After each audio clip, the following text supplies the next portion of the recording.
నమస్తే అండి. దానాలన్నిటిలోకి అన్నదానం చాలా గొప్పది అంటారు. ఈ కార్తీక మాసంలో తమ తారతమ్య భేదాలు లేకుండా చక్కగా ప్రతి శివాలయంలో కానీ లేదా ఇంకెక్కడైనా కానీ ఒక గ్రూప్లో తయారయ్యి అయ్యప్ప స్వాములకి మాల వేసిన వారందరికీ చక్కగా అన్నప్రసాదన వితరణ చేస్తూ ఉంటారండి.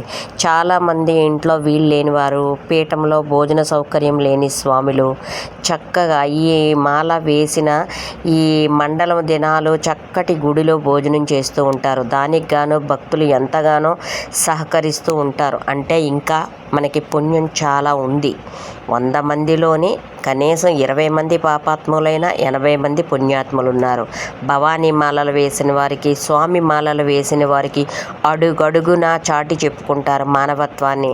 చక్కగా ఉల్లి వెల్లుల్లి లేని వంటలు చేసి చక్కటి భోజనం స్వాములకి అందిస్తారు. అలా 45 రోజులు కాదు, ఇంచుమించుగా ఈ కార్తీక మాసం అయిపోయిన తర్వాత వరకు కూడా పూర్తిగా స్వాములకు, అయ్యప్పలకు, భవానీలకు పెడుతూ ఉంటారు. అలా అన్ని చోట్ల నుండి వాళ్ళకి విరాళాలు వస్తూ ఉంటాయి.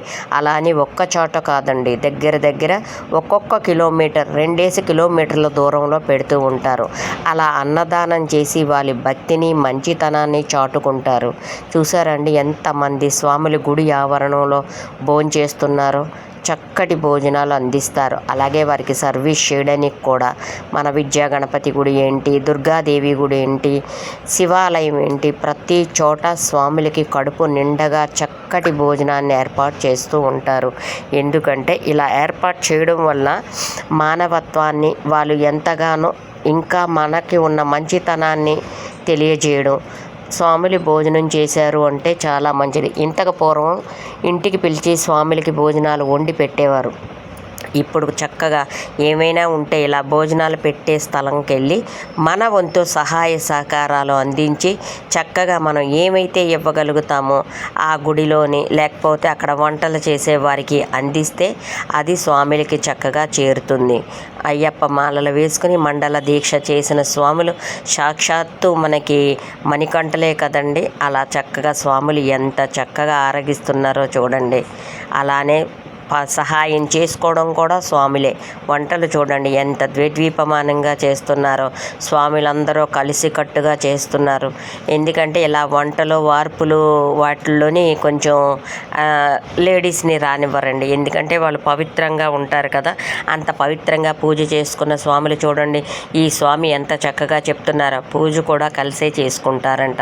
వీళ్ళంతా చక్కటి గ్రూపులుగా ఉండి నల్లని వస్త్రాలు వేసుకుని, నలుపు అంటే శనీశ్వరుడు దూరంగా ఉంటారు కదండి. అయ్యప్ప మాలలో ఉన్నవారికి శనీశ్వరుడు దరికి చేరరు అంటారు కదా. అలా చక్కగా పూజలు చేసుకొని స్వామివారు, ఇతను గురుస్వామి ఎంత చక్కగా చెప్తున్నారో చూడండి. వాళ్ళ భక్తుల గురించి చక్కటి వివరణ ఇస్తున్నారు. అలా ఎంత బాగా ఆయన చెప్తున్నారంటే పొద్దున్న పలహారం, మధ్యాహ్నం భోజనం చక్కగా చేస్తారు. వీటన్నిటికీ మిన్న ఏంటంటే అంబలం పూజ అయినప్పుడు చూడాలండి. స్వామిలు తాకిడి అలికిడి నమస్కారం స్వామి నమస్కారం. మనందరికీ కూడా చక్కగా స్వామివారు ఎంత చక్కగా వివరణ చేశారో చూడండి. ఇది ఇంకొక చోట ఒక దేవాలయం ఉంది. ఇలా దేవాలయంలో కూడా ఇది విజయ గణపతి ఆలయం. ఈ ఆలయంలో కూడా చక్కగా ప్రతిరోజు స్వాములకి లెక్క తెరుపు లేకుండా చక్కగా అన్నదానం చేస్తూ ఉంటారు. అదిగోండి ఆయనేనండి విజయ గణపతి. అంత చక్కగా పూజలు అందుకుంటున్న స్వామి సన్నిధిలో భోజనం చేస్తున్నారంటే అది ఎంతటి మహాపుణ్యమో చూడండి. ఆ స్వామివారు దయ వల్ల చక్కగా అక్కడికి చేరిన స్వాములందరూ భవానీలు ఎంతటి సప్లై చేస్తున్నారో చూడండి. దానాలు అన్నిటికంటే మిన్న అన్నదానం కాబట్టి ఆ అన్నదానాన్ని చక్కగా స్వాములే వడ్డించుకుంటున్నారు. చూసారా, అటువైపుగా వెళ్ళిపోతున్న ఏ స్వామి అయినా చక్కగా కడుపారా భోజనం చేసి వెళ్ళొచ్చు. ఎంతటి మానవత్వాన్ని ఇంకా మనం చాటి చెప్పుకుంటున్నాం చూడండి. గుడి ఆలయ ప్రాంగణంలో అంటే ఇంకా స్వాములు తినడానికి ఇష్టపడుతూ ఉంటారు. ఎందుకంటే అక్కడ చాలా చక్కగా పరిశుభ్రంగా కల్మషం లేని దేవుడు ప్రసాదంతో సమానం కాబట్టి స్వాములందరూ వచ్చి వారి పనులు అయిపోయిన తర్వాత చక్కగా భోజనం ఆరగించి మధ్యాహ్నం 12 గంటల నుండి 3 గంటల వరకు అలా నిత్యాన్నదానం చేస్తూనే ఉంటారండి స్వాములకి. స్వాములు చక్కగా భోజనం చేసి వారి పనులకు వెళ్తూ ఉంటారు. ఇంతటి మానవత్వం చాటి చెప్పుకుంటారు.